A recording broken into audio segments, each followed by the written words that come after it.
गणेश जगताप. आपण पाहतात महासंघर्ष न्यूज, हक्कांसाठी निर्भीड लढा. महासंघर्ष न्यूज व यस नॅपकिन बुके यांच्याकडून नवरात्रोत्सव विशेष नवदुर्गा संघर्ष पुरस्कार 2024 चे वितरण श्रीयोग प्रतिष्ठान कामोठे या नवरात्रोत्सव मंडळामध्ये करण्यात आला.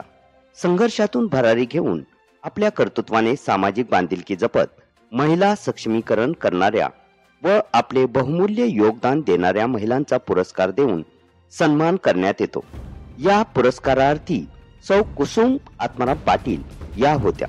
यावेळी मानसी सामाजिक व शैक्षणिक संस्थेचे चेअरमन डॉक्टर गोरखनाथ पोळ, महासंघर्ष न्यूजचे संपादक Ganesh Jagtap, RSP Thane district commandant Dilip Swami, yes napkin बुकेचे डायरेक्टर मानसी पोळ तसेच श्रीयोग प्रतिष्ठानचे अध्यक्ष विनोद गोवारी व पदाधिकारी उपस्थित होते.